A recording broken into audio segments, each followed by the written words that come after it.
নমস্কার। আজকে আমরা রান্না করব সজনে ডাঁটা, আলু, মাছ দিয়ে।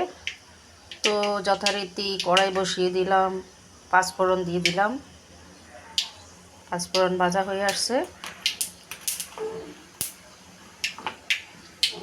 আলু দিয়ে দিব প্রথমে। তো আলুগুলো প্রথমে কতক্ষণ নেড়ে ছেড়ে কষিয়ে নিব। ডাঁটার সাথে একসাথে আলু দিলে আলু তরকারি ভালো হয় না, তো আগে আলু একটু ভেজে নিব। তো আলু অনেকটা ভেজে নিলাম, এবার দিয়ে দিব আগে থেকে কেটে রাখা সজনা ডাঁটা।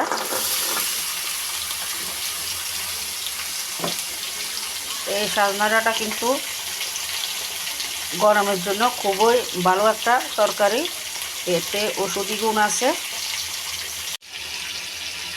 তো আগে নেড়ে চেড়ে একটু কষিয়ে নিচ্ছি,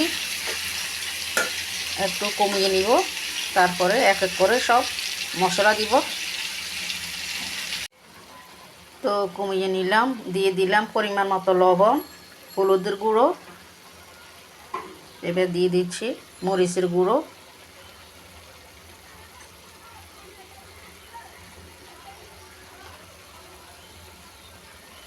জিরের গুঁড়ো দিব। ভালোভাবে কষিয়ে নিব নেড়ে চেড়ে। তো নেড়ে চেড়ে ভালোভাবে কষিয়ে নিলাম। এই যে প্রায় সিদ্ধ হয়ে আসছে। এবার ঝোল দিয়ে দিব, ঝোল দিয়ে দিচ্ছি।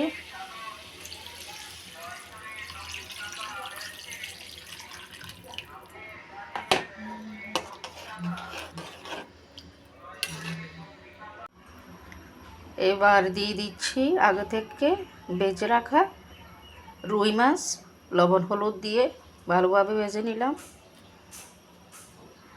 তরকারি রান্নার জন্য মাছ কিন্তু লাল লাল করে ভালোভাবে ভেজে নিলে তরকারি ভালো হয়।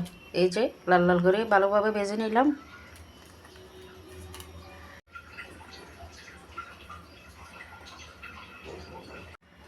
দিয়ে দিচ্ছি টমেটো কাটা।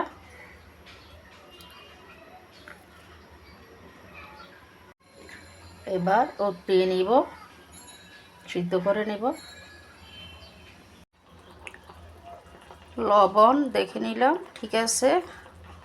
তো হয়ে গেল আমাদের সজনে আলু মাছের ঝোল। প্রচণ্ড গরমে তরকারিতে মরিচ কম দেওয়াই ভালো, কারণ গরমে সব কিছু সহ্য হয় না। শীতে যেরকম সব কিছু খাওয়া যায়, গরমে সব কিছু খাওয়া যায় না, তাই একটু সাবধানভাবে চলা উচিত সুস্থ থাকার জন্য।